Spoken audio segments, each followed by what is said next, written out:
The solution to exercise 210, the previous one, it seems like we got stuck in the solution towards the end, but if you look carefully, that's not the case. Anyway, I'm not going to dwell on that. So instead, let's move on. Let us see now exercise 211. So it comes from the next set of exercises, and these are going to be about integers and their number theoretic properties. So in this one, we have to calculate greatest common divisors using Euclidean algorithm, which uses division algorithm again and again until you get zero remainder. So in part 1, we have to calculate the GCD of 57 and 20. So we start by dividing 57 by 20, getting a quotient and a remainder in the process, and it will be this. Note that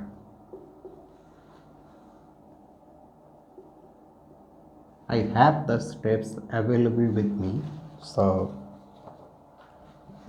instead of actually carrying out the computations, I'll simply copy the thing,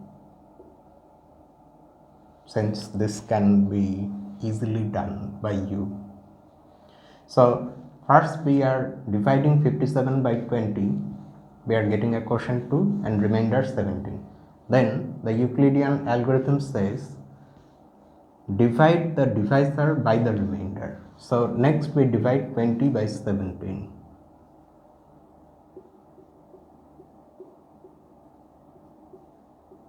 So we get this.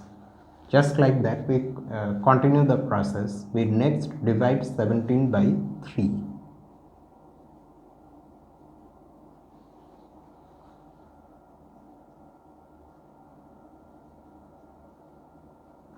Plus 2, and then we divide 3 by 2, and finally if we take one more step, we divide 2 by 1, which of course would give us 0 remainder. So the first, I should not say first non-zero remainder, the last non-zero remainder is 1, and that is the GCD. Hence,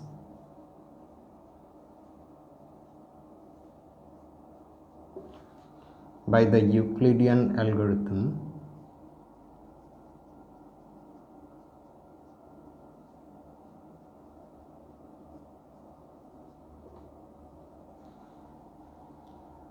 the greatest common divisor of 57 and 20, just like Herstein's topics in algebra, here also Lee uses this notation for GCD. So this is equal to 1. That means 57 and 20 are relatively prime. Then part 2,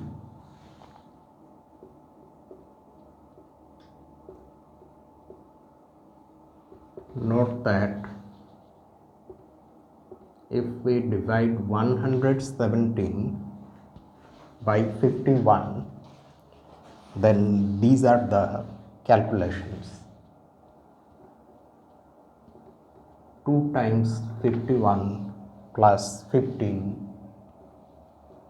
Next we divide 51 by 15.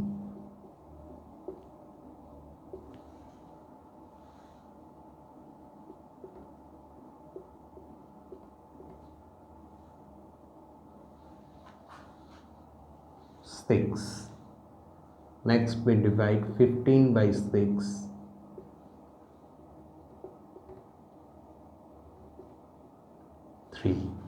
In the next step, of course, we are going to get 0 remainder.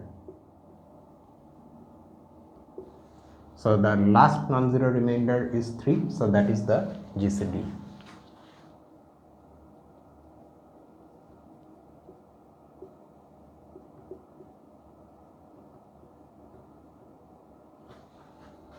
By the Euclidean algorithm,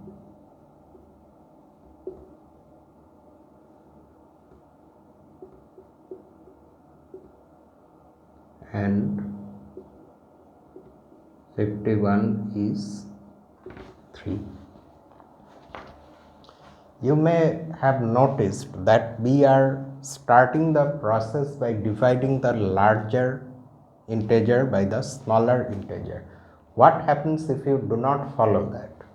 If you start for example here by dividing 20 by 57, then what happens? Then only one more step will be there. If you divide 20 by 57, then the relevant equation is this.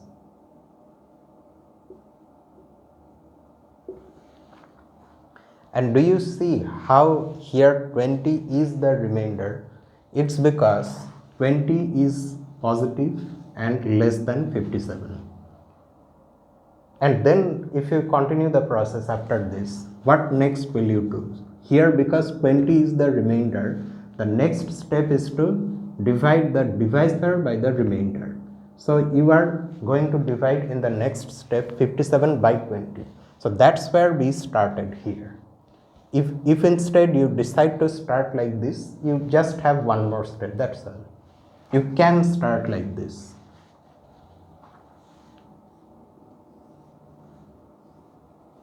Okay, so the solution ends here. Then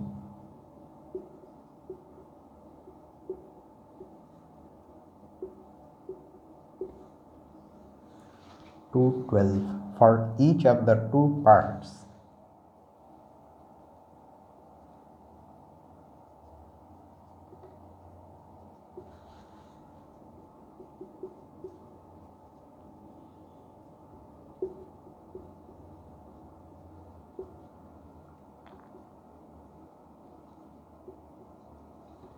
In the preceding problem, find integers u and v.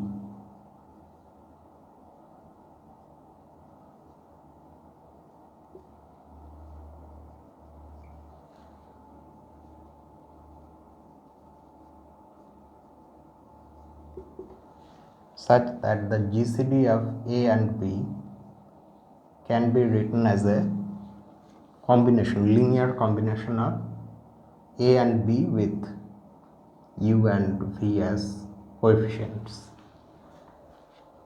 Okay, and these integers u and v can be found by again going through this calculation, but in the opposite order. Let us see what we mean by that specifically.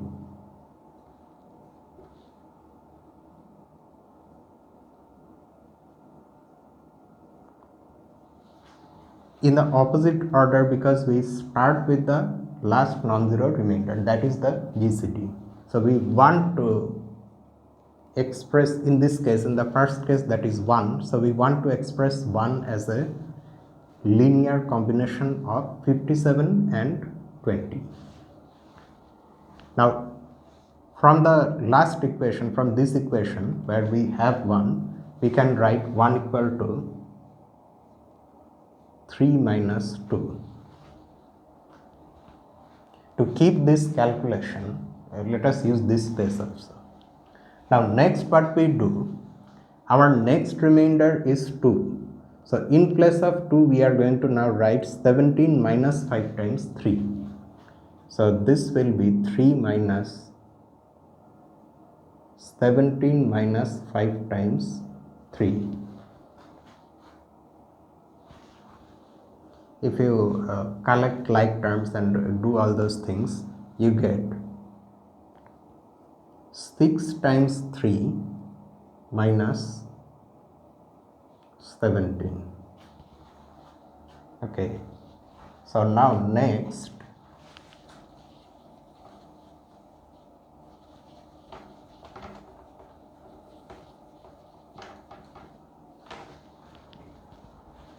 we are going to substitute for 3 from this equation.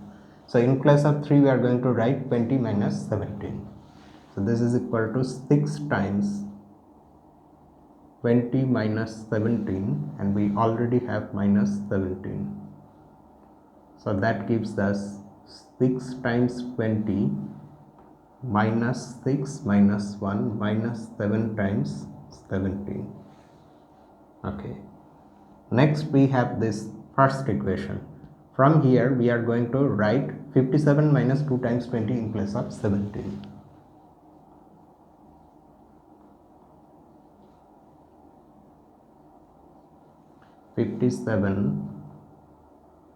Minus 2 times 20. So what do we have now? 6 times 20 plus 14 times 20, that means 20 times 20 minus 7 times 57. So our GCD is A, U is 20 and V is minus 7.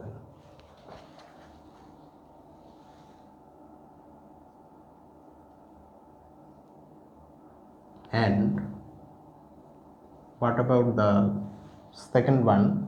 The second GCD is 3. So we start from this equation. 3 is 15 minus 2 times 6. Then we have this remainder. 3 we have already used, so now we have to replace 6 by 51 minus 3 times 15 minus 2 times 51 minus 3 times 15. So this gives us what? 15 plus 6 times 15, so 7 times 15 minus 2 times 51. Okay. Next we write in place of 15 117 minus 2 times 51. 117 minus 2 times 51. Okay, and outside we also have another minus 2 times 51. So this gives us 7 times 117 minus 14 minus 2 minus 16.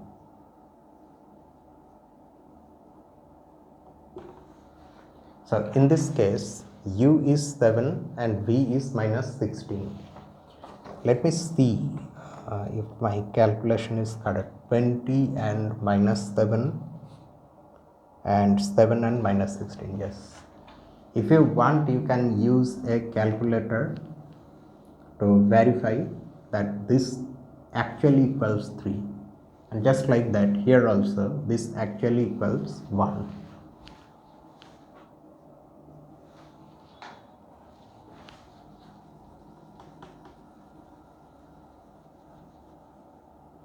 If you want to write the solution absolutely rigorously, then you should mention U and V.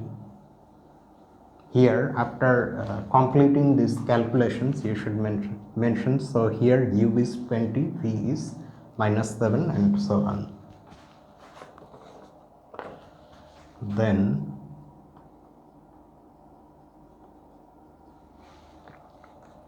(13).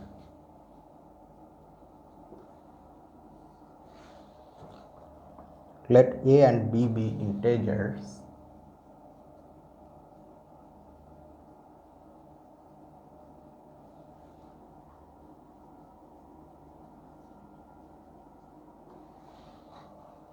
Such that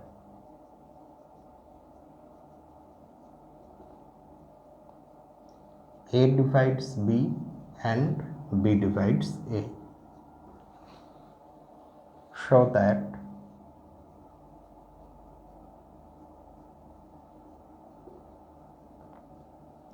A belongs to the set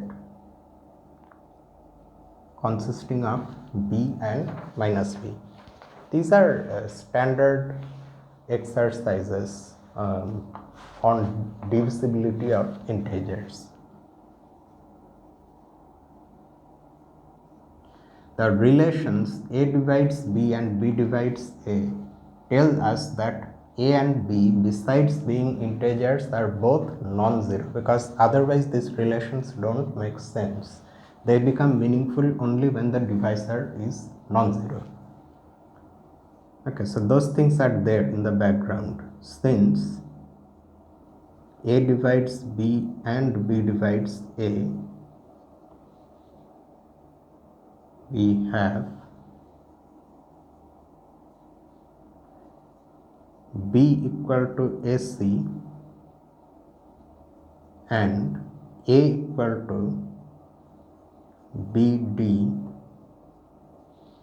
for some integers C and D.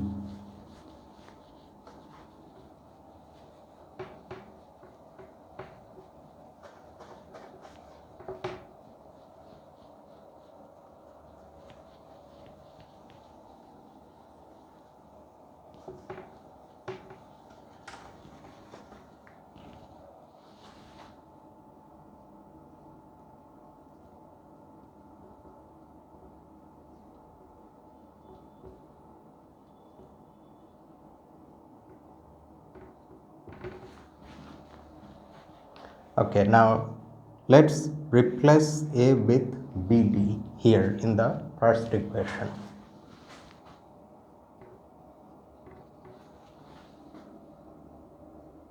So B is equal to AC in place of A. If we write BD, we get this, which implies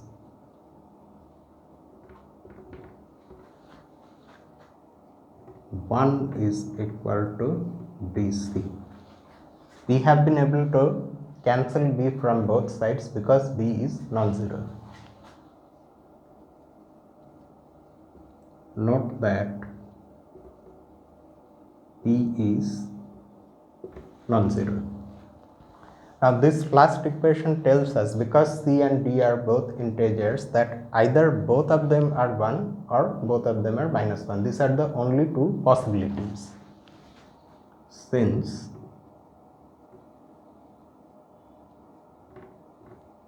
both C, D are integers,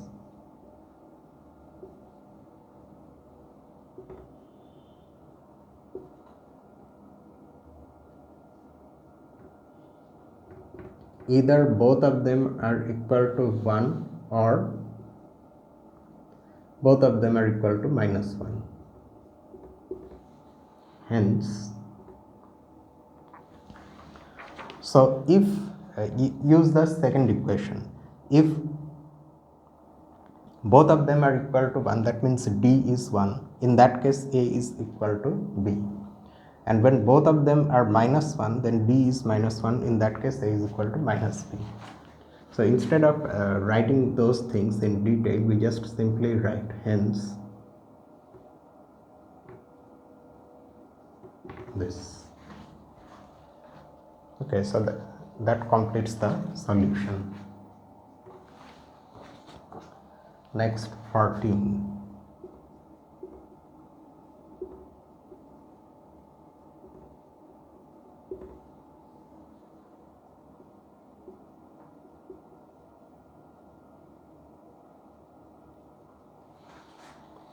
Prove lemma 2-1. So that means we have to recall the statement of this lemma first of all. Let's do that here.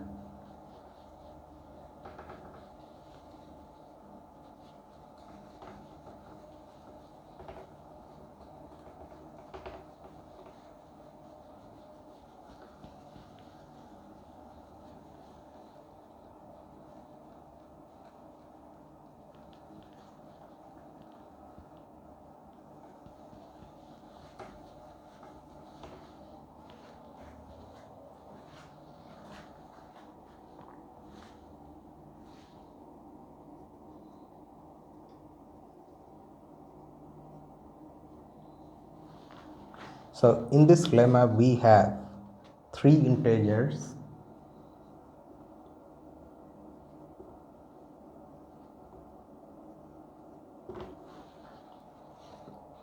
then there are three parts or three subdivisions. If A divides B and B divides C, then A divides C. That is, divisibility is a transitive relation. If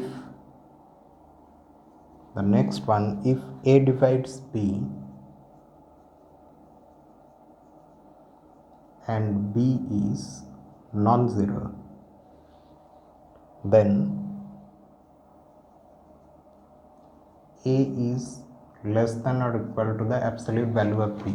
Note that this relation A divides B only tells us that among the other things that A is non-zero. However, B can be zero.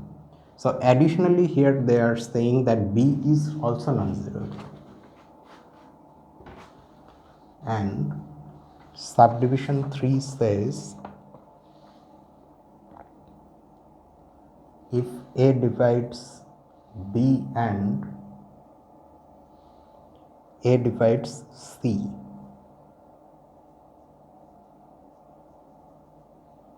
then A divides BU plus CV. I don't have space to write what U and V are. However, you know that U and V are any integers. Okay, so let us prove all these statements, all these parts one by one. And in fact, let's just write the solution like that itself. Like we are proving first part 1, then 2, then 3. So numbering them with these numbers.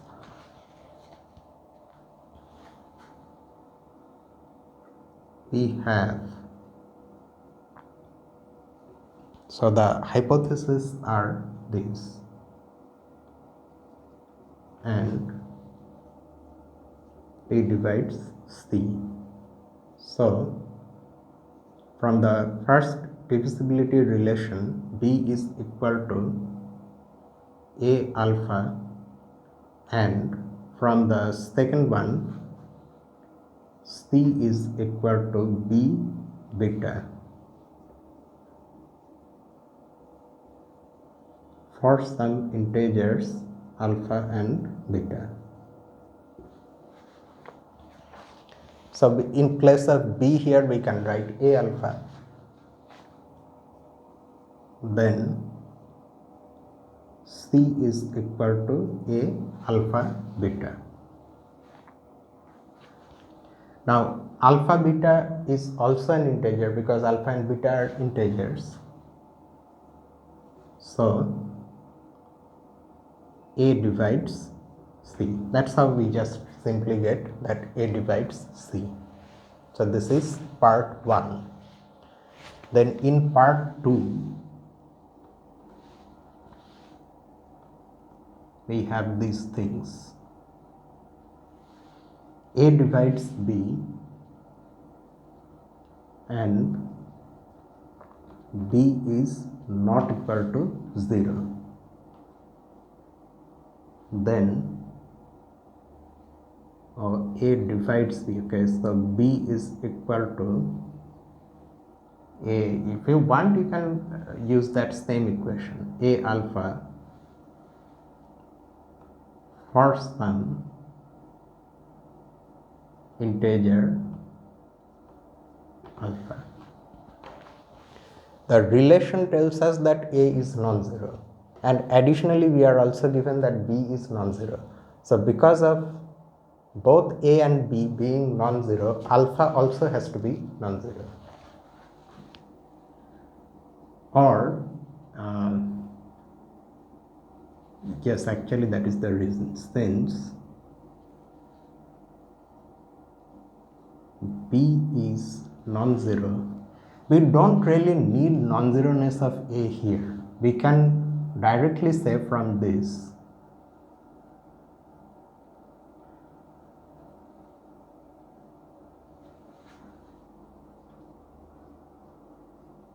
that alpha is also non-zero, because whether a is 0 or not, if alpha is 0, the right hand side is 0, so then non-zeroness of b would be contradicted, so alpha must be non-zero. Thus the absolute value of alpha is a positive integer. Keep in mind that alpha is an integer, so because it's non-zero, absolute value of alpha, which we know is a non-negative integer, can not be 0 now, so it has to be a positive integer.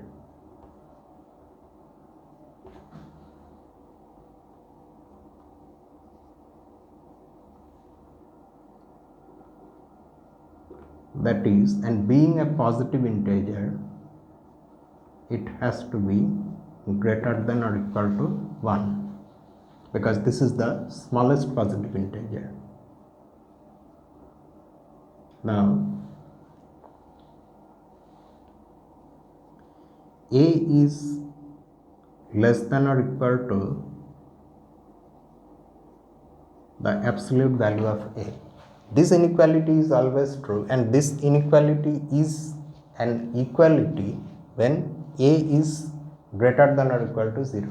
When a is negative, this inequality is a strict inequality. In that case, you will get strict less than relation. Okay. Now this itself is less than or equal to this. Okay, where are we getting this second inequality from?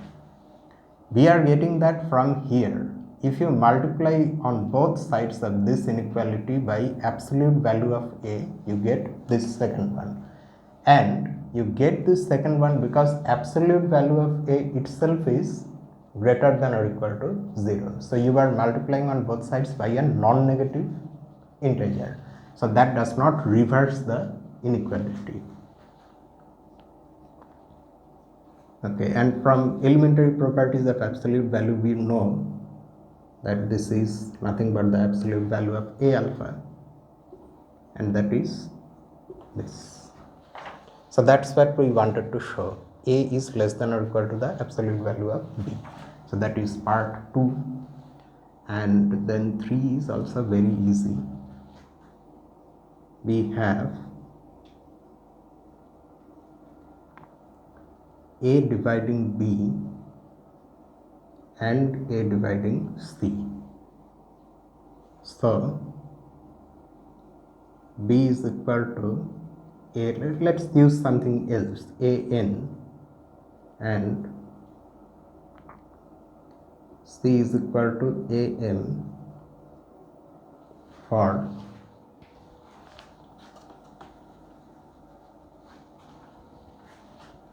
some integers n and m.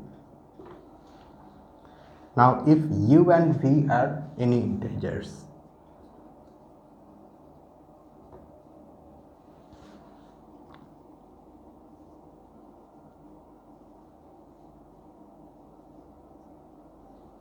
we have this bu plus c v equal to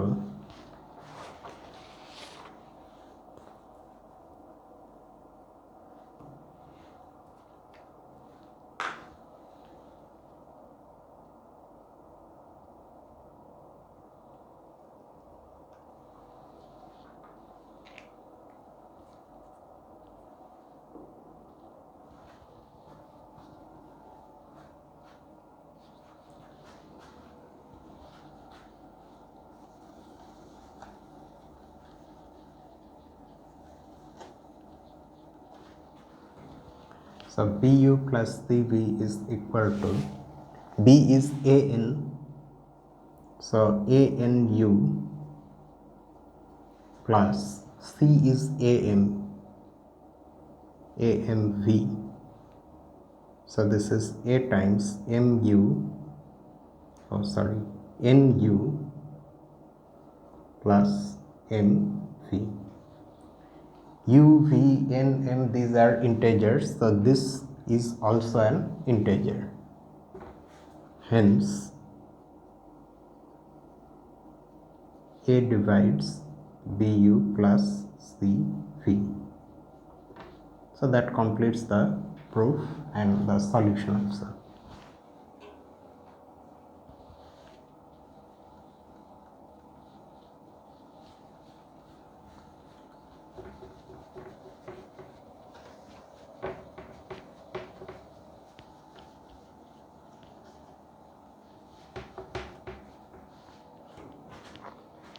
Next 15.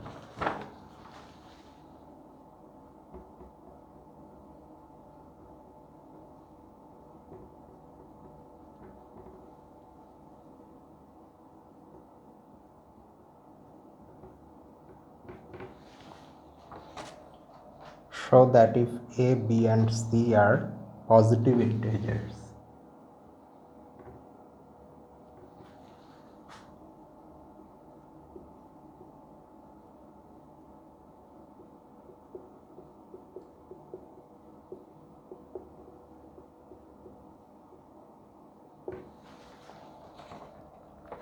with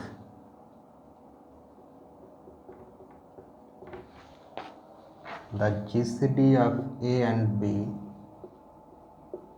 equal to 1 and C dividing A, then the GCD of C and B is also equal to 1. Okay, so what is given here? A, B and C are positive integers, A and B are relatively prime, and C divides A. Then we have to prove that B and C are also relatively prime. So we are going to use this in the beginning itself, that A and B are relatively prime. So we can write the integer 1 as a linear combination of A and B using two other integers, and that fact comes from this your theorem 2.5. By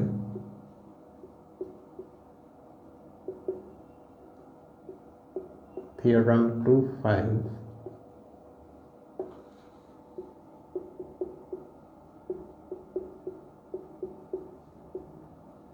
there exist integers u and v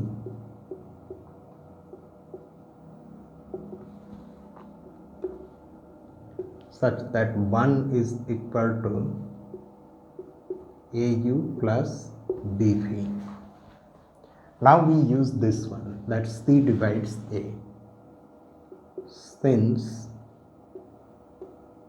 C divides A, we have A equal to CD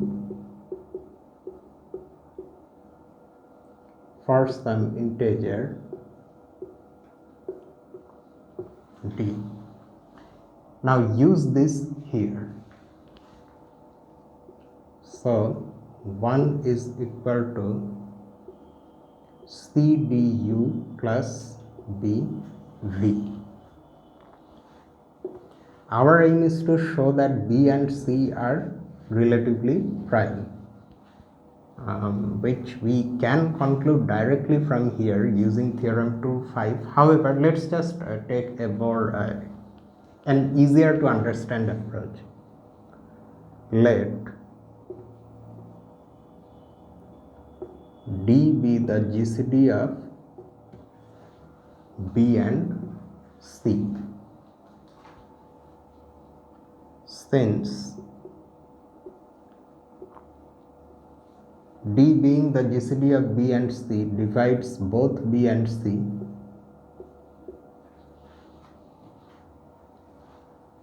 we have, by part 3 of this theorem 2.1, which we have just now proved,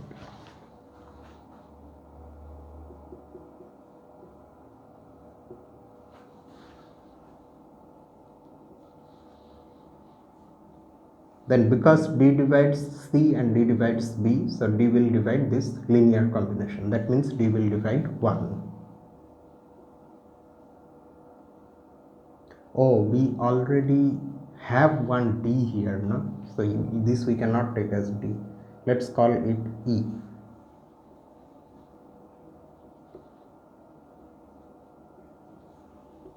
So E will divide CDU plus BV, which is equal to 1. This implies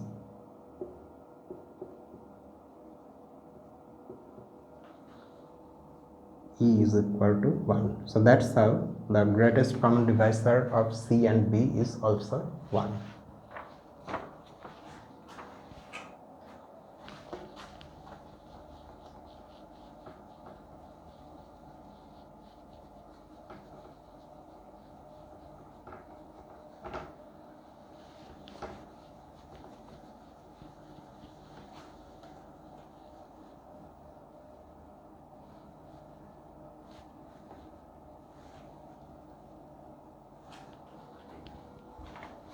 Next 16.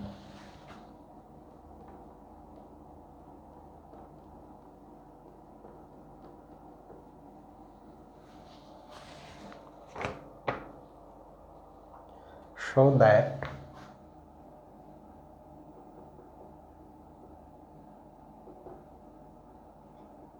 n to the power 5 minus n is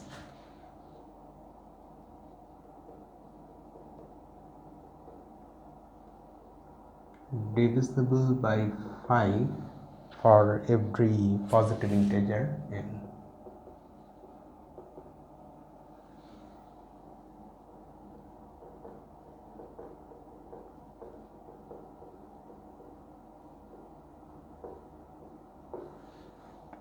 Okay. We can easily apply induction here. If you want, you can apply number theoretic arguments also. For example, you can write n in the form 5k plus r. From the division algorithm, we know that every integer n is of this form, where r takes these values. You then substitute the value here, use binomial theorem and work with these cases. In each case, you will be able to show that this expression is divisible by 5. However, I think it's much easier to use induction.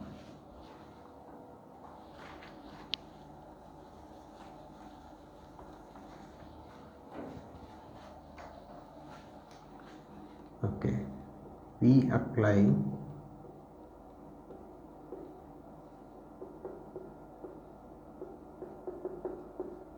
induction on n. The case n equal to 1 is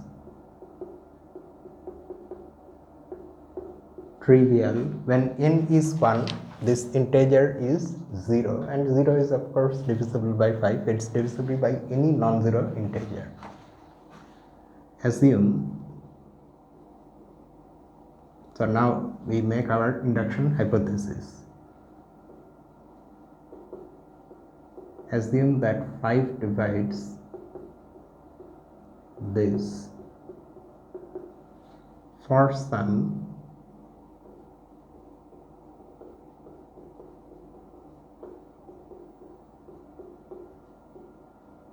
positive integer n.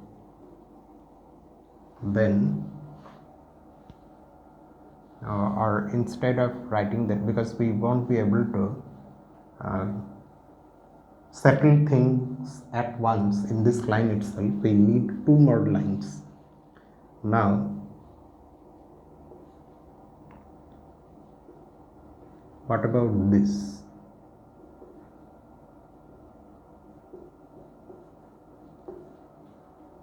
This is equal to, if we apply the binomial theorem, then we get Okay, I want to write the coefficients at once. So instead of using the definitions of the binomial coefficients, let us again use just like how we did, I think, in the previous Lee's exercise video, or which video I don't remember, but we used the Pascal's triangle. 1 2 1 1 3 3 1 1 4 6 4 1. Then the next row is 1 5 10 10 5 1. These are the coefficients that will appear in this expansion. So the first coefficient is 1, n to the power 5, plus the second one is 5, n to the power 4, then 10 n cube, again 10 n square, then 5 n plus then 1 minus n minus 1. So this simplifies to this one and this one, they cancel out. We keep n to the power 5 and minus n together and write the rest of the terms separately. 5 n to the power 4 plus 10 n cube plus 10 n square plus 5 n. Let me also see whether I have made a mistake in somewhere. This is okay, so these two have come together, 1 and minus 1, they vanished. Okay.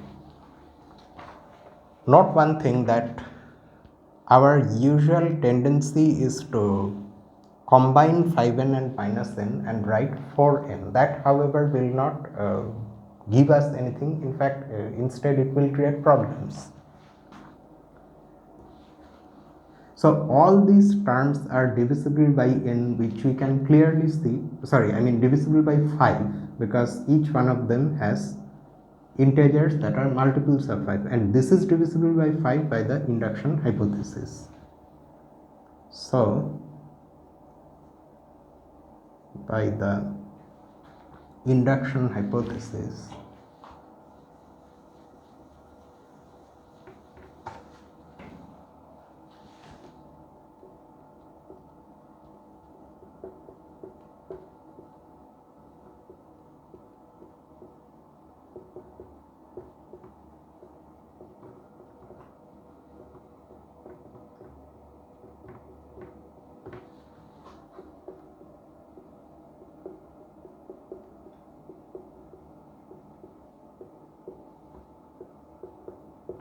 by 5, this completes the induction.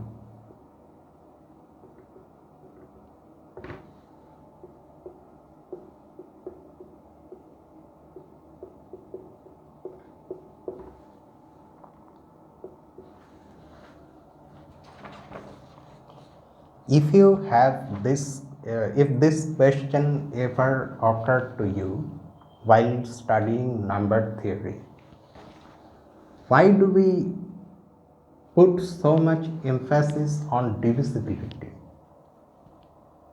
I mean, aside from the fact that it is something that can be studied and it is interesting. You see, when you are studying something in mathematics, you have a mathematical object, you want to study it, you want to know more about this object. The object by itself may be quite complicated. I mean, you may not be able to study the entire object at once. So the thing that we usually do is to break it up into its constituent pieces, so that each piece is much easier to study, and then you put all those things back together, and then you see your individual analysis about these pieces, what does that tell you about the entire object? This you will see in almost any part of mathematics. For example, if you study group theory, instead of studying a group at once, you try to see what is happening with its subgroups. Okay, so the subparts or the constituents are much easier to study, and that's why they are studied. When you study numbers, integers, for example 12, okay, just one example for the sake of explaining this. Okay, now instead of telling something about 12 just like that, what you do, you try to factorize 12.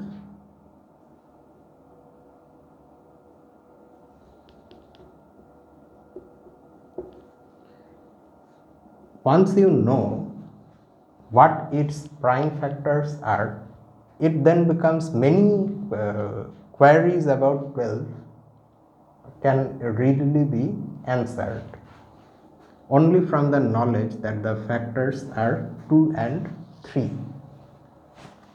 So, and that amounts to divisibility. That's why we are after divisibility so much, and we put so much emphasis on this type of things, whether 5 divides this class of numbers. 5 always divides this type of numbers. So no matter what n is, you at least know that in the factorization of n to the power 5 minus n, there is 5 somewhere. Of course, you can also say that because this is equal to this, n is also a factor. Yes, n is a factor, but n is changing. However, 5 is fixed, and this fact is not trivial. When you change n, this factor n is changing, other factors are also changing. For example, here you will get these other factors.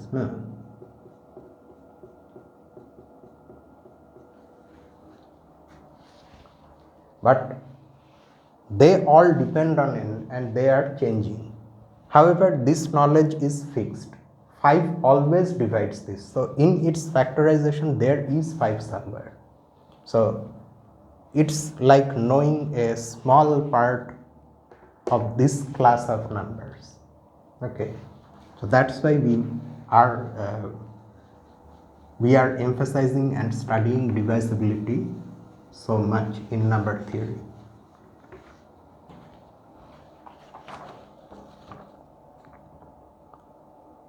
So that is 16, then 17.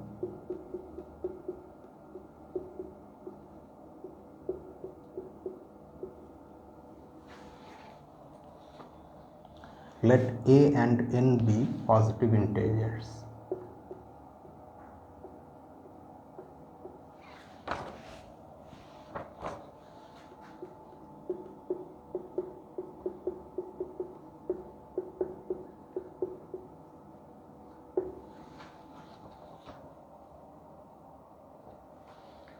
Show that there exists an integer u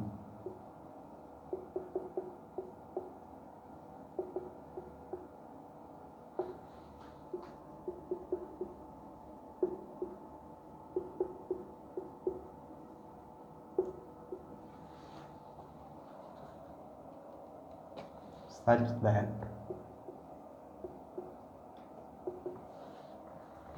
n divides au minus 1 if and only if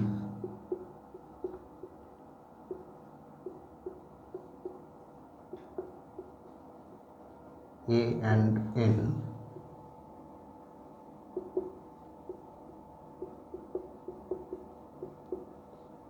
are relatively prime. That means if and only if the GCD of a and n is equal to 1.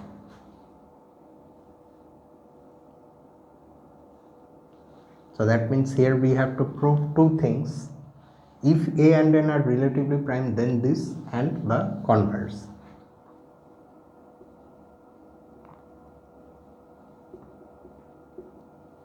Assume first that A and N are relatively prime. Then by theorem 2.5,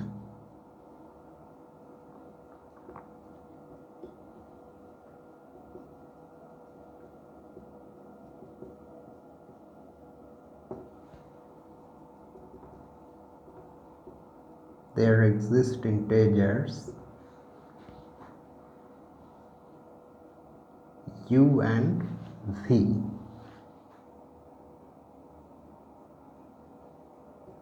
such that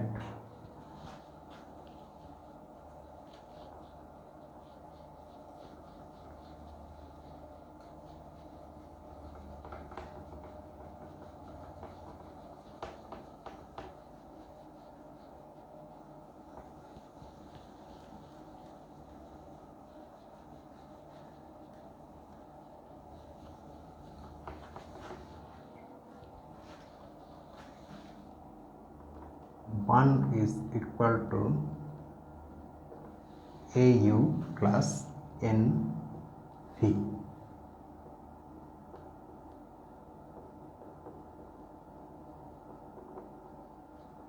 This implies nv is equal to au minus 1.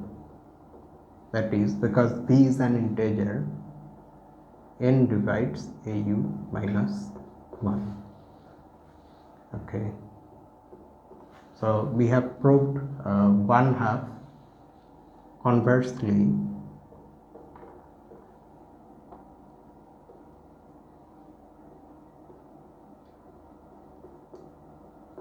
assume this, then au minus 1 is some multiple of n for some integer w, that is 1 is equal to, oh, I think I have written, okay, this is not nv but rather n times minus v. Minus v is also an integer, however writing nv is incorrect. Minus nv au minus 1, okay. So 1 is equal to au plus n times minus w. Let d be the GCD of a and n, since d divides a and d divides n, we have d dividing au plus n times minus w, which is 1. Thus d is 1, that is a and n are relatively prime. So that completes the solution. Then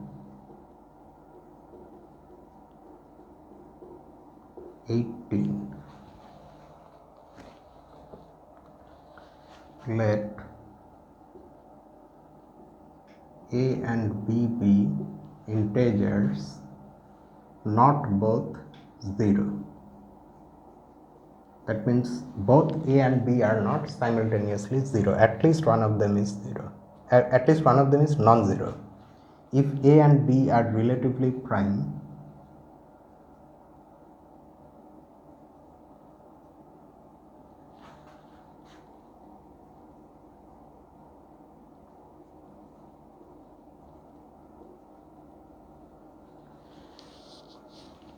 this condition is needed in order for the GCD of a and b to exist. When both the integers are 0, then the GCD does not exist. GCD exists only when at least one of them is non-zero. if a and b are relatively prime and for some integer n,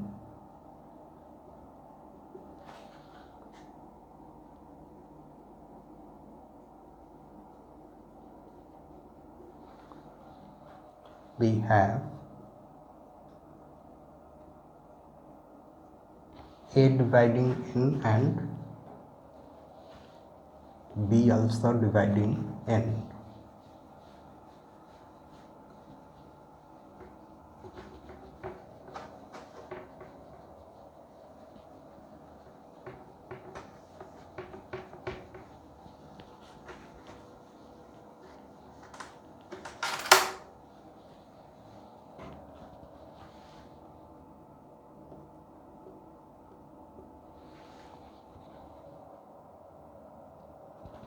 Show that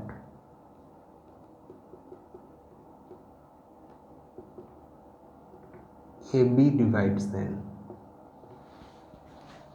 Okay, so A and B are not both 0 and it's given that they are relatively prime, that is their GCD is 1. Then if both of them divide some integer n, then their product AB also divides that integer. Note that this property is not necessarily true if A and B are not relatively prime. For example, you can take A equal to 12, B equal to say 2, okay, 12 divides 12, this is your A, this is your B, and this is N. These two are not relatively prime. In fact, their greatest common divisor is 2. But the hypothesis is true. 12 divides 12, 2 divides 12. I mean, this part of the hypothesis is not true, that they are relatively prime, but the other two things are true. The other conditions are there. However, AB is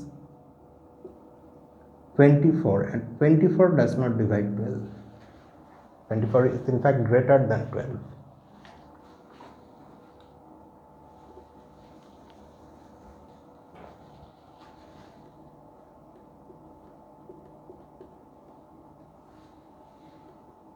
Since A and B are relatively prime, we have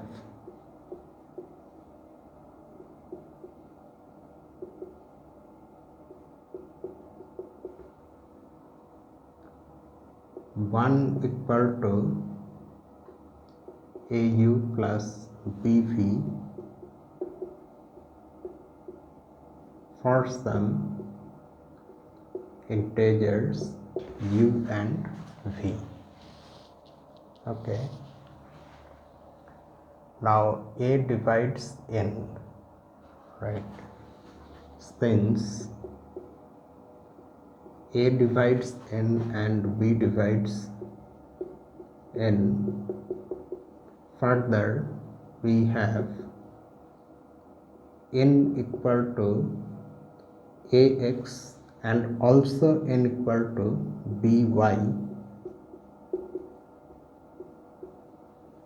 for some integers X and Y. Okay.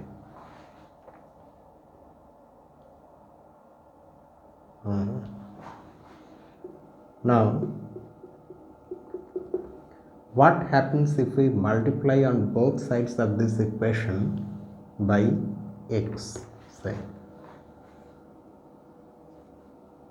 We then get x equal to AUX plus BVX, and okay, AUX plus BVX, right? Now AX is N, so that means this becomes NU plus p v x, since b divides n, so b divides the first term because we have n here, and b also divides the second term because we have b here.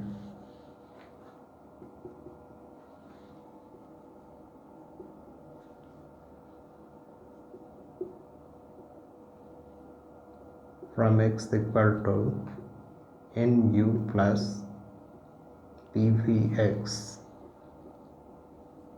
that b divides x. So b divides these two things, so b has to also divide the integer x. Hence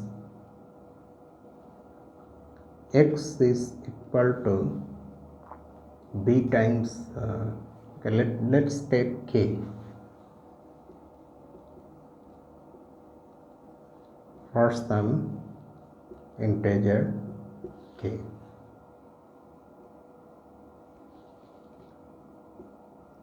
This implies, so what do we get from here? Then n equal to ax equal to abk. That is, now k is an integer, so ab divides n. So that's how we get our conclusion.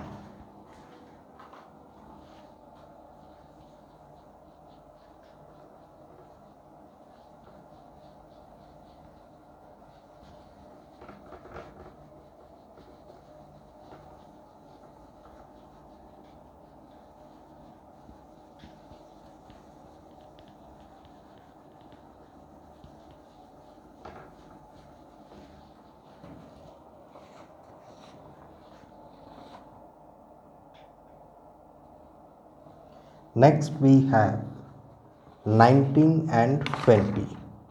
Now before we solve 19 and 20, we need to, these are about the Fibonacci sequence.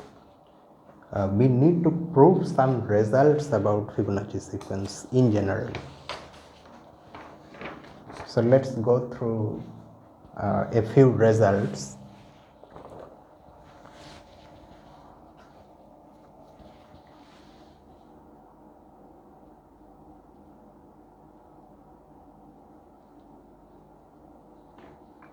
Let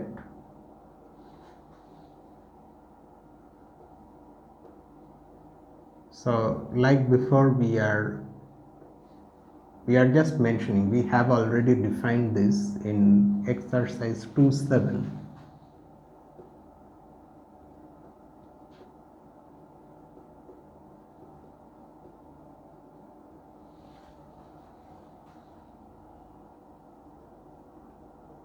For n greater than 2. Okay.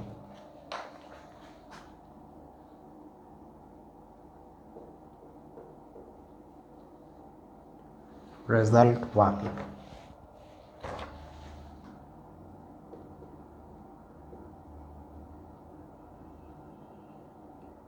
For any positive integer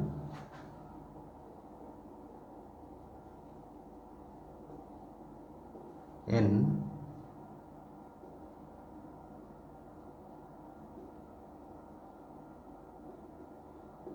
the greatest common divisor of fn and fn plus 1 is always equal to 1. How to prove this? Let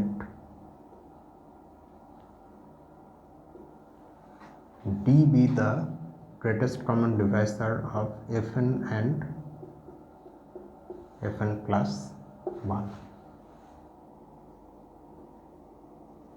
Since fn plus 1 is equal to fn plus fn minus 1. Oh, but before we can write this relation, we have to make sure that n is here. What will the value of n be? N must be greater than 1. Okay, so that means we have to handle the case n equal to 1 separately. So instead, let's start like this. Note that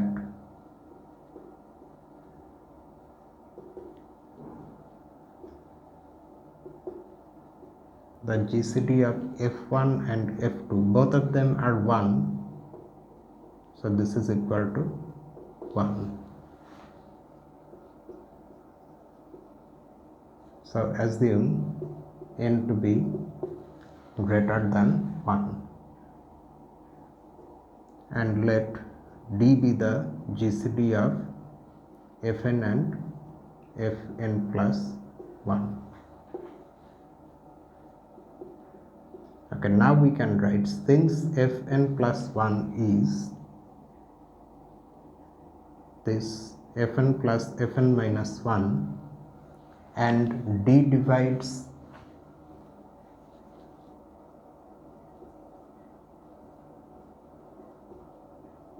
both fn and fn plus 1, so we have d dividing fn minus 1. Okay, then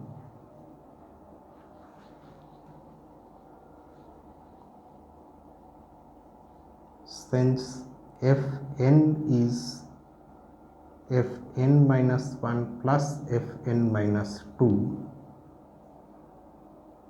if n is greater than 2, we have, so now note that d divides fn, we already had that here itself, and now we also know that d divides fn minus 1, so d will divide fn minus 2.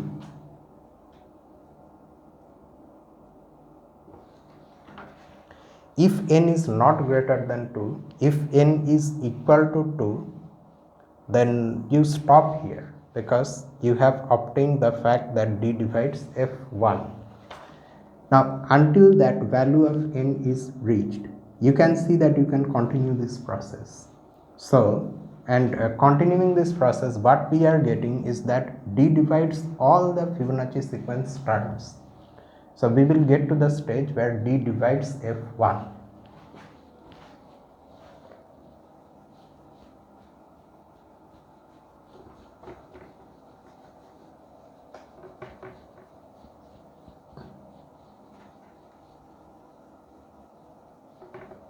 I think we did not name this sequence, no? In exercise 2.7 we did not say that it's called Fibonacci sequence. It is called Fibonacci sequence, it's named after that.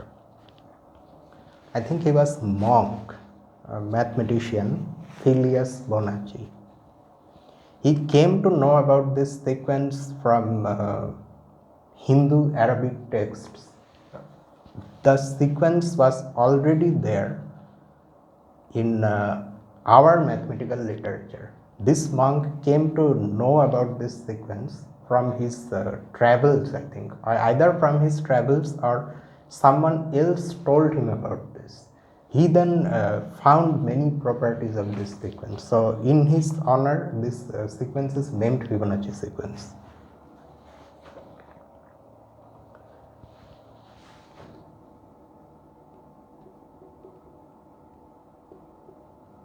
We will see these bits of history about these things when we get to this stage in our elementary number theory, that we are already having some videos now from Barton's elementary number theory. So there at one stage we will get these things. Continuing like this,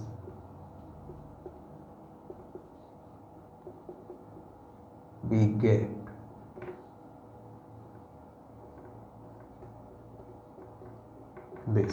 d dividing f1, which is 1. In fact, you don't even have to go to f1, you can go to f2, and that itself will give you everything you need.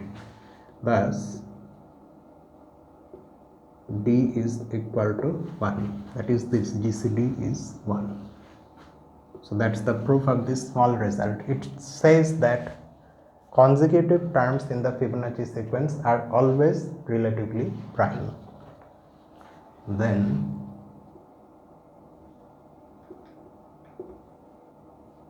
result 2,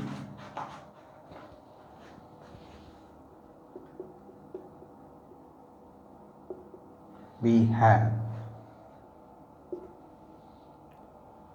if m plus n is equal to f m minus 1 times f n plus f m times f n plus 1 for all m greater than or equal to 2 and n greater than or equal to 1. So such an identity is there for the terms of Fibonacci sequence. You can see that we need here m to be greater than or equal to 2, because m minus 1 then is a positive integer, and for n we can take n equal to 1 also.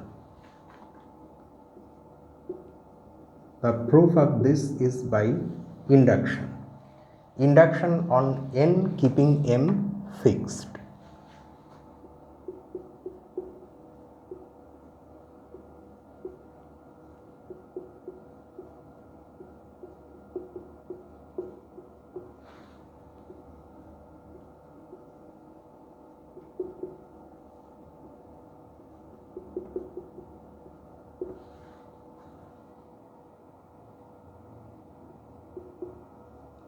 When n is equal to 1, we have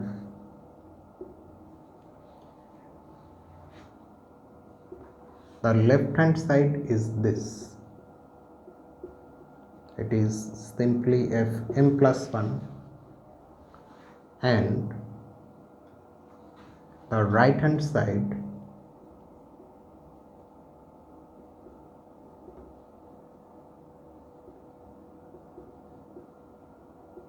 is, when n is 1,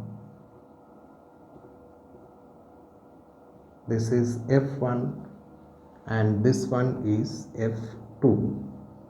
Because f1 and f2 are both equal to 1, so this last term becomes plus fn, and we know that this is equal to fm plus 1, because that's how Fibonacci sequence is defined. So the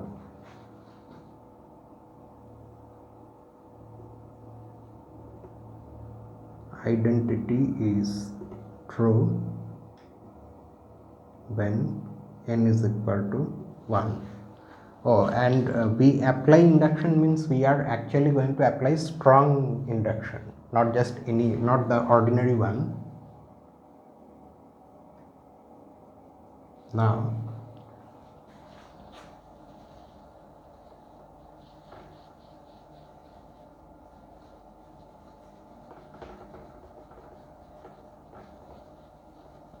one can also, without doing these things, just use the definition of Fibonacci sequence and then directly prove whatever we have in these last two exercises using induction.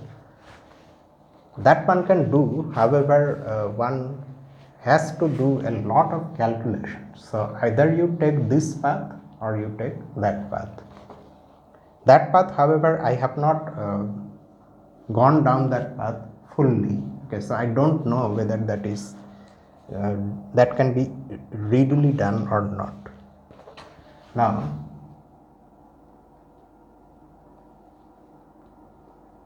assume that our identity is true,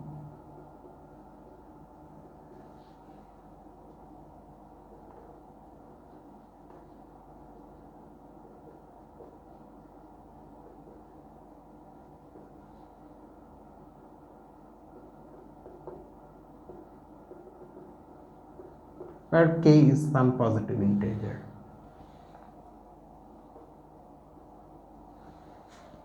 Okay, then that means we can put n equal to k here. Doing that, we will get this.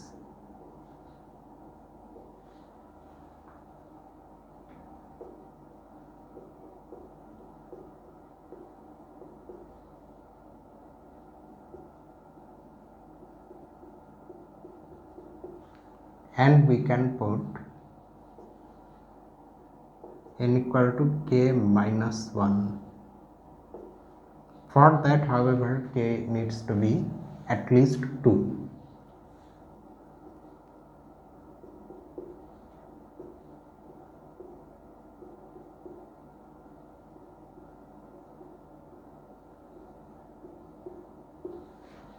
Okay, so we get these two things. Now, let us start with the right hand side of this thing, this identity, when we have k plus 1 in place of k.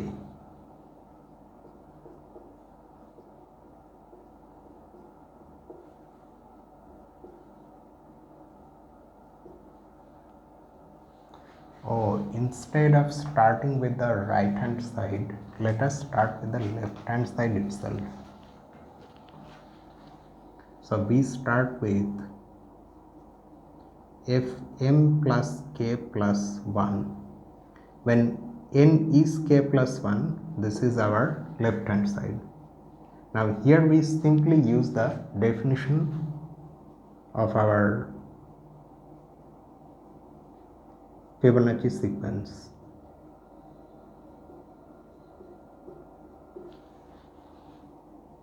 And this is where we would need these identities, these expressions.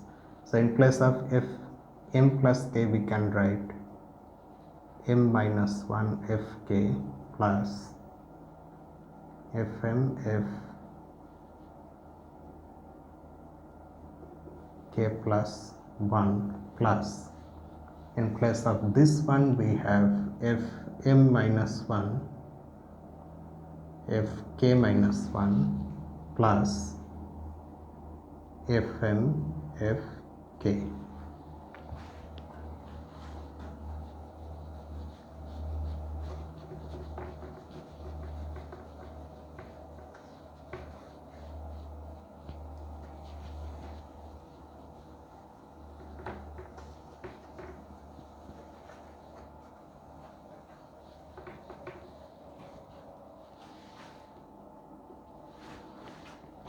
Now we can take fm minus 1 common out from this term and this term.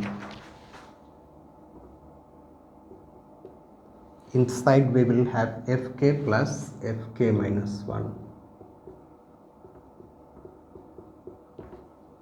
Just like that, from this one and this one we can take fm common out.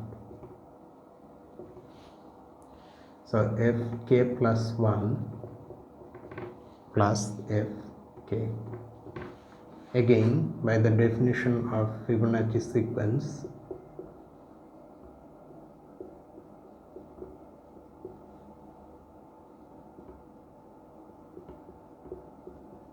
k plus 2.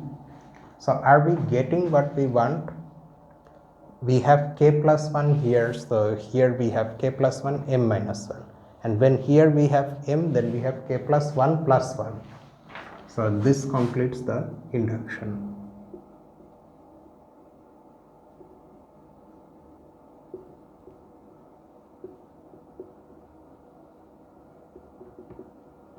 And proves our identity.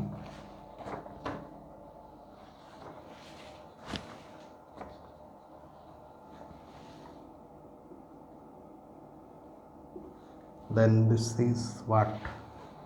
Result 1, 2, 3.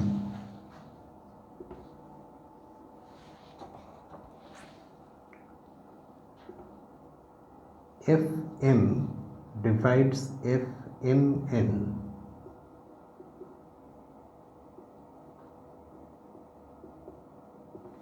for all positive integers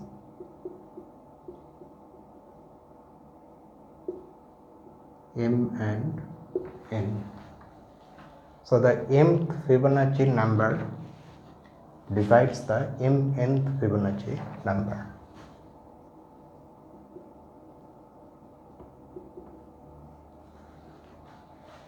Here also I think we are going to use induction. B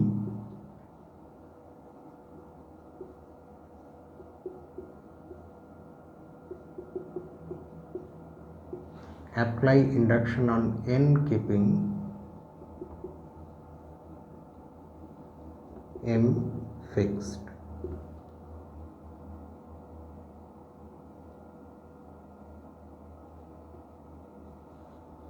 The claim is trivial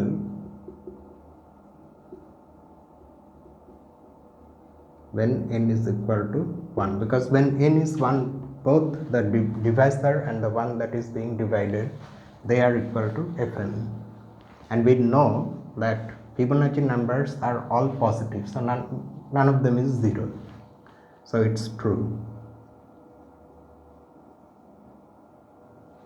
Now next, assume this for all n from 1 through k.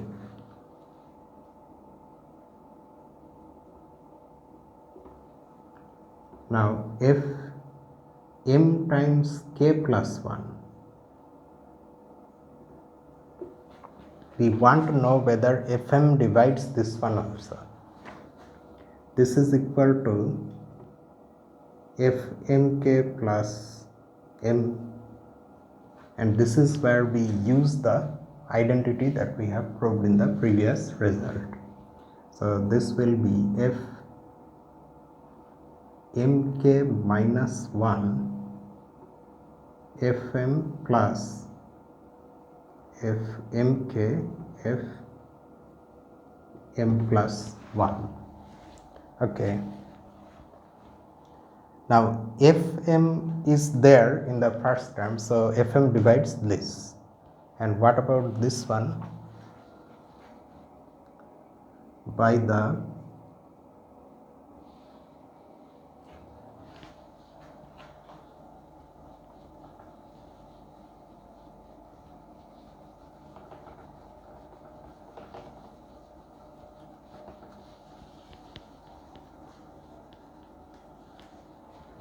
induction hypothesis, Fm divides Fmk. Just take n equal to k here.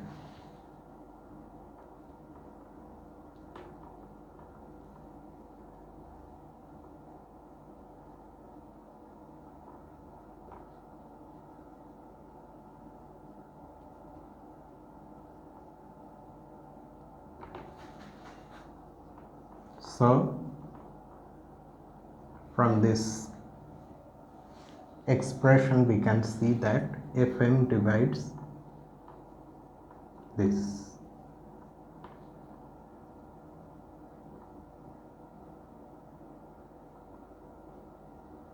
This completes the induction. Okay, so this also has been proved. Then result 4.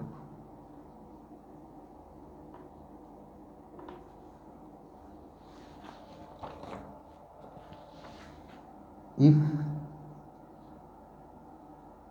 m is equal to Qn plus R, where m, n, q, r are all positive integers,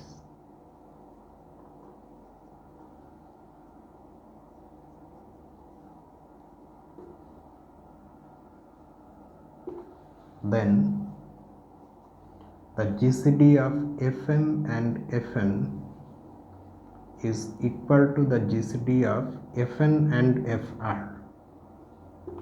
Okay, so this result is kind of a reduction formula. In order to calculate the GCD of Fm and Fn, you apply the division algorithm on the subscripts and then calculate the GCD of Fn and Fr. Do you see that it's just like the division algorithm, the Euclidean algorithm, in order to calculate the GCD of M and N, where we started the video today. It looks just like that, only that now we are not calculating GCDs of these indices, but rather the corresponding Fibonacci numbers. And the proof technique is also the same.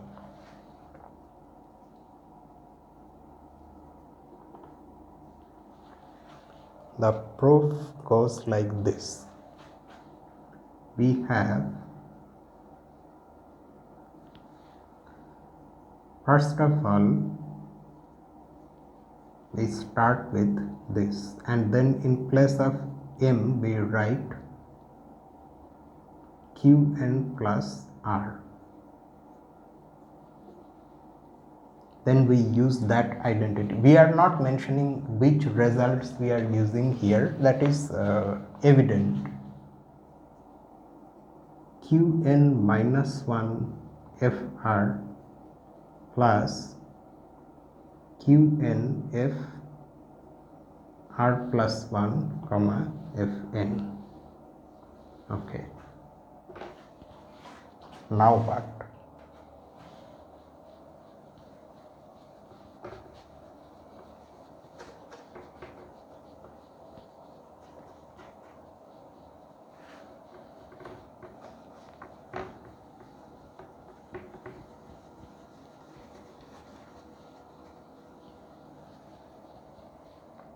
If all these things seem like too much for one or two exercise problems, just keep in mind that solving a problem should not be the ultimate goal. It's what you learn in the course of solving the problem that should be the ultimate goal.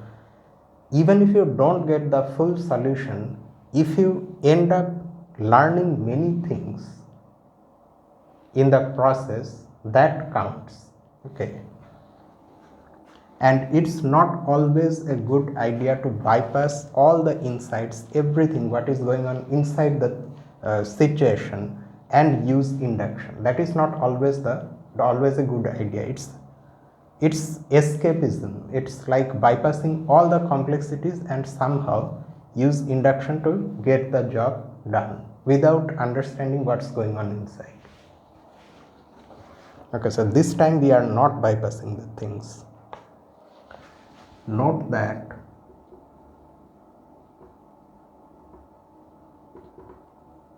if b is an integer that divides c, then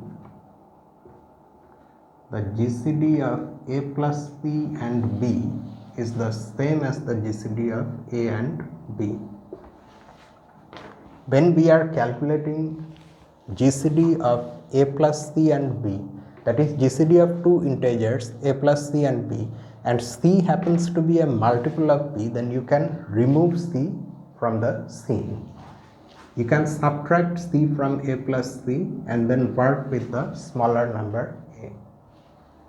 And in fact, this is what we use in the proof of the Euclidean algorithm, which allows us to again and again apply division algorithm and then reduce the numbers one by one.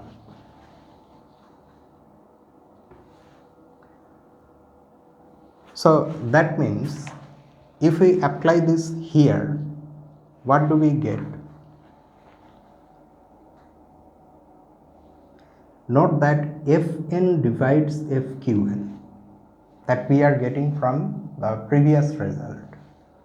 So this is playing fqn times fr plus 1 is playing the role of c here. B is fn. So because fn divides this, so this can be made to vanish, this can be removed. Since fn divides fqn, we thus have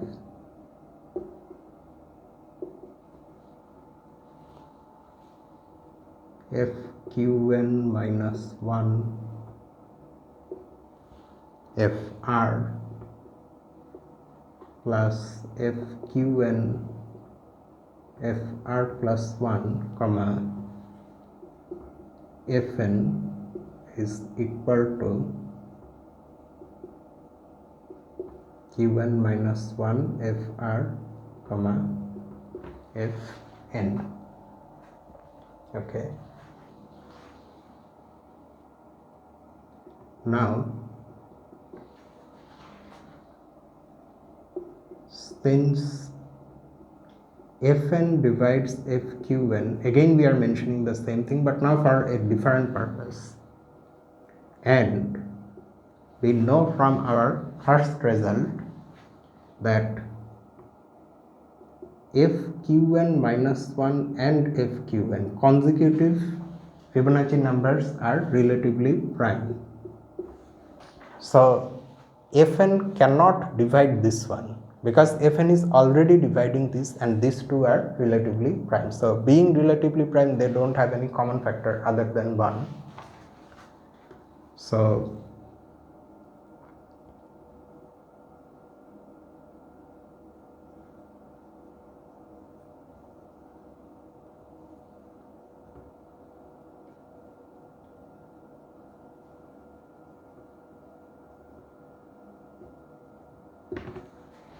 fn not divide, okay,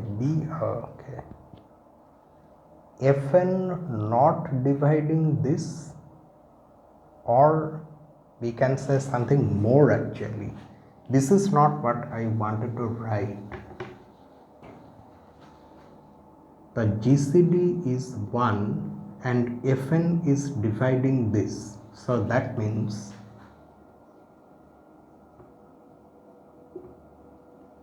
the GCD of fn and fqn minus 1 should be equal to 1. Why? Because if it is not 1, then that means it is something greater than 1, and that will divide fn and fqn minus 1. Since that thing, let us call that thing d, say for the time being, let this GCD be d, let the GCD itself be d. Since d divides this and d divides fn, so d should also divide fqn, but because fqn and fqn minus 1 are relatively prime, so d should divide 1, and that's why d is equal to 1. Hence, this greatest common divisor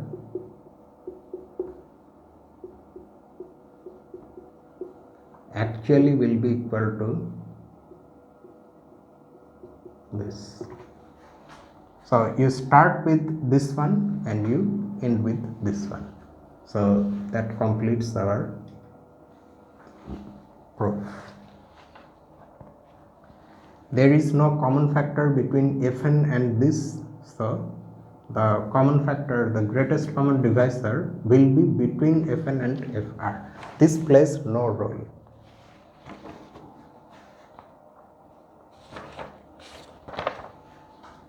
Then another one, result 5, and this looks very beautiful. For any positive integers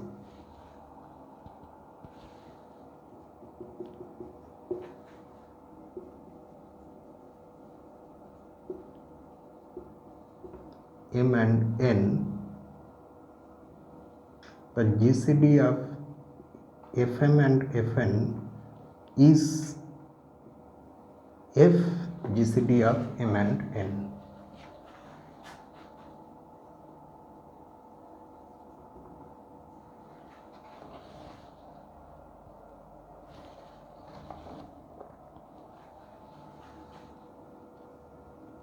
Assume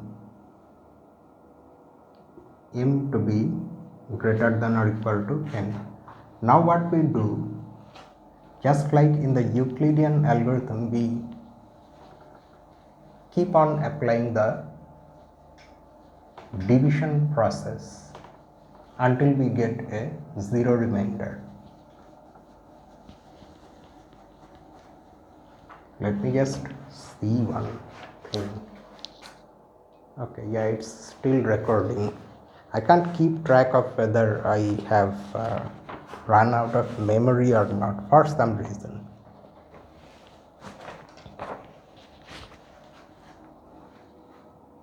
Then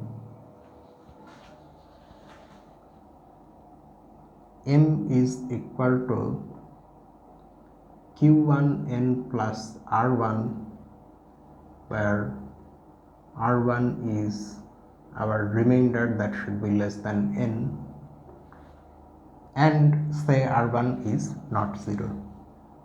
Then we continue the process until we get a zero remainder. This process goes on, which, however, you already know cannot go on indefinitely, because the remainders will be decreasing by size, and there are not infinitely many positive integers less than a given positive integer. There are only finitely many.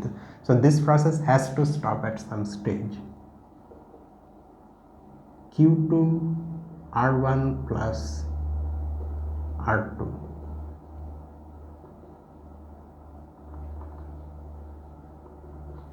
Then let's write another one. r1 is then divided by r2.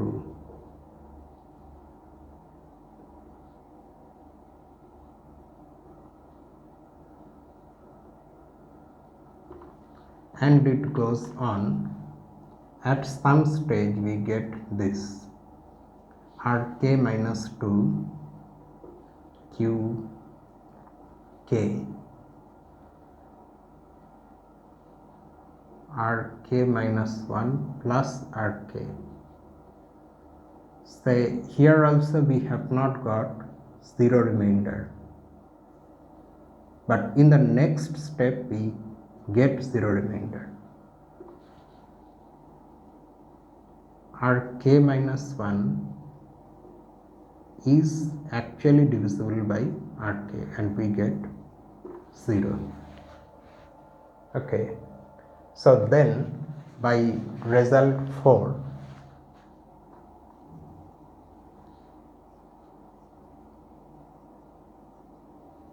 if n is equal to the GCD of fn f r1, that is equal to the GCD of f r1 f r2, and it goes on like that. Eventually we get to this f rk minus 1 f rk. Okay, now from a previous result, because rk divides rk minus 1, so f rk will also divide f rk minus 1. From that result, which says that this divides mn, m divides mn, so fm divides fmn. rk divides rk minus 1, so this divides this. So that means the GCD is frk. However, what is rk?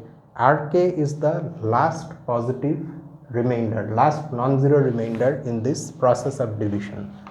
So we already know that this rk is nothing but the greatest common divisor of m and n.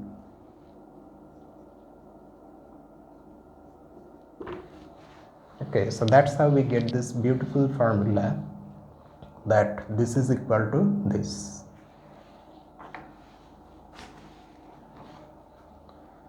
Okay, so this is completed. Now we write the exercises.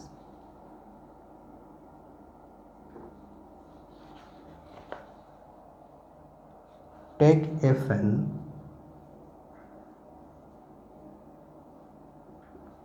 as in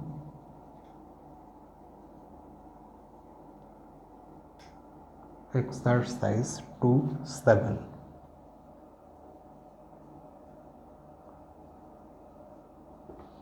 Show that 3 divides Fn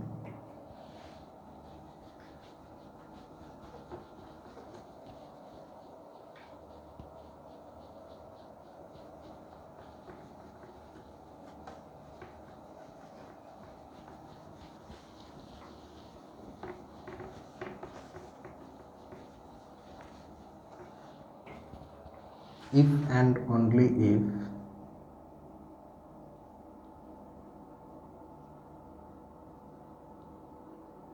four divides n.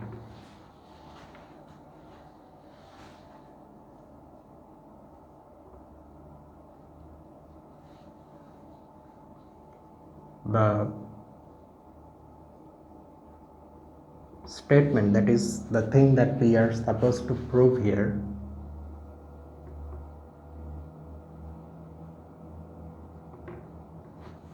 can also be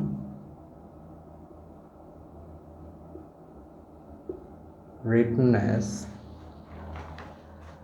what is 3? 3 itself is a Fibonacci number. It starts like this. Now this is F1, this is F2, F3 is 2, F4 is 3. So this same statement can be written as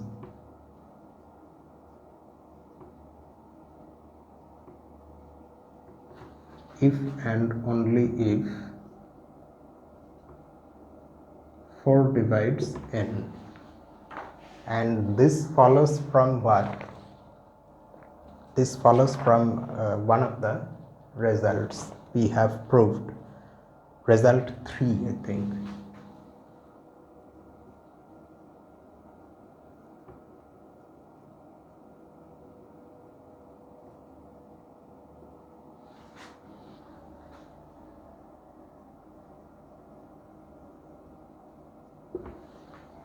Okay, does it entirely follow from result 3?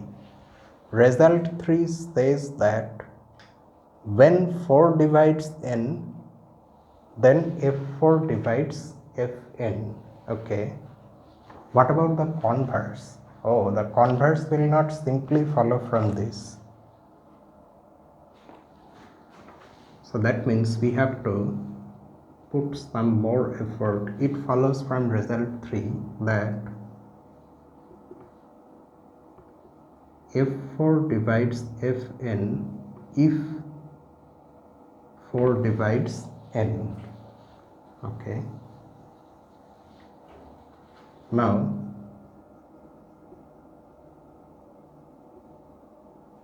assume that F4 divides Fn, then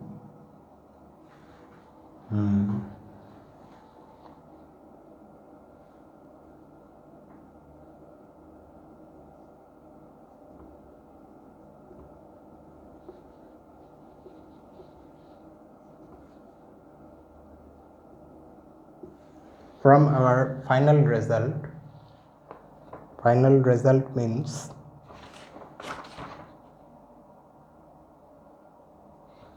result 5.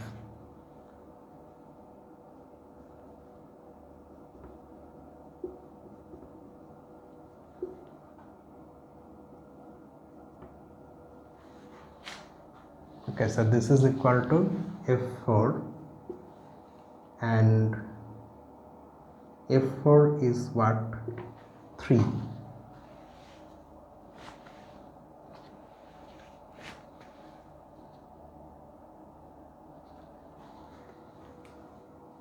Oh, we don't need to write 3 here. This much is enough. Now note one thing, that for different values of these subscripts, the values of Fn are different. That is, this since for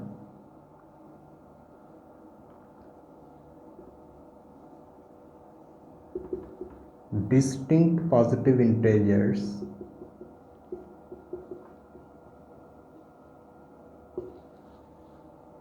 alpha and beta, f alpha is not equal to f beta. Why? Because since alpha and beta are distinct, without losing generality we can assume alpha to be greater than beta.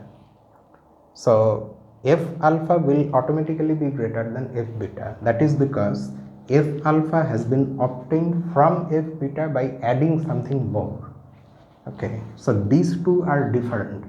The contrapositive of this statement is that when two such Fibonacci terms are equal, then the subscripts should also be equal. So that means this equal to this implies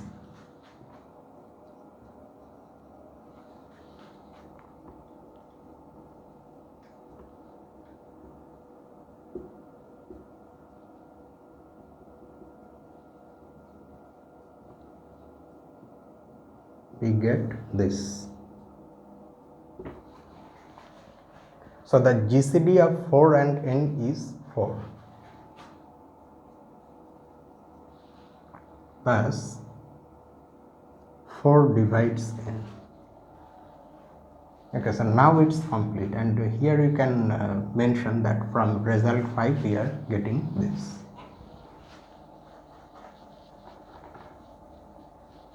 Then there is another one, another similar one.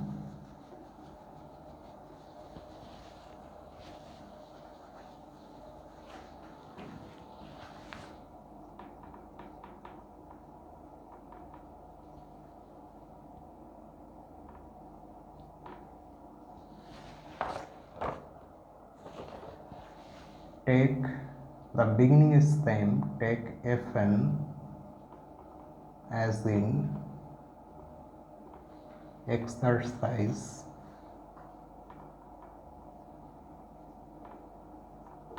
2.7, show that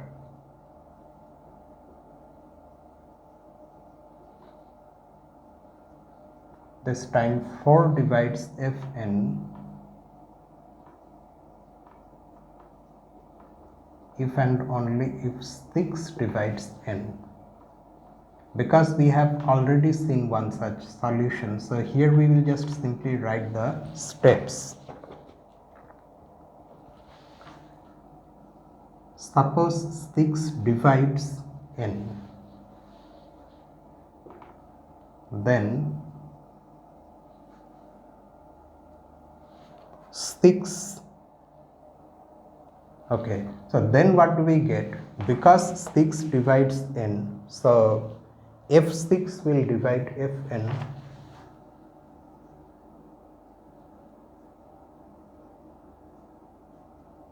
and f6 is 8, hence 4 divides fn. Okay, conversely, assume that 4 divides fn. Now 4 divides f6 also.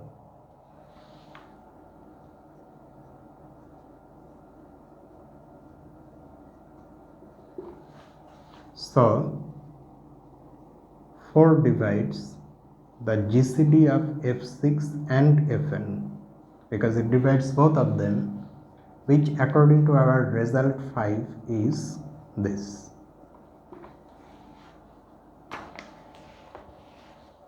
Okay, so 4 divides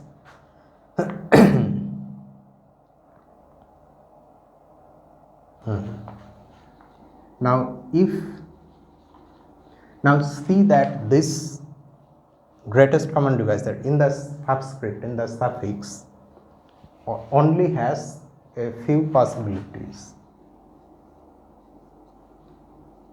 It can either be 1, because ultimately it has to divide both 6 and n. It has to divide 6. So it can be 1 or 2 or 3 or 6. If this is equal to 1, then 4 divides f1, but f1 is 1, which is not possible. It's a contradiction. If this is equal to 2, then also we get a contradiction. 4 divides f2, f2 is also 1, again a contradiction. If this is equal to 3, then 4 divides f3, f3 is 1 plus 1, 2. Again, this is not possible. Thus,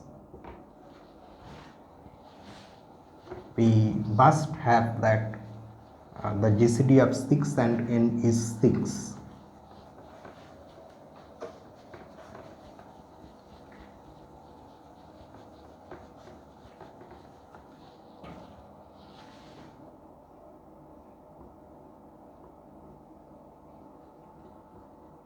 Must be 6. So 6 divides n. Hence 4 divides fn if and only if 6 divides n. So this completes this solution. On the next Saturday we will solve the other exercises that come after this, and tomorrow we have our usual analysis video.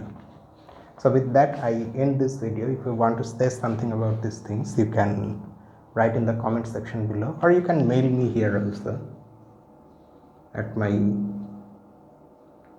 usual address.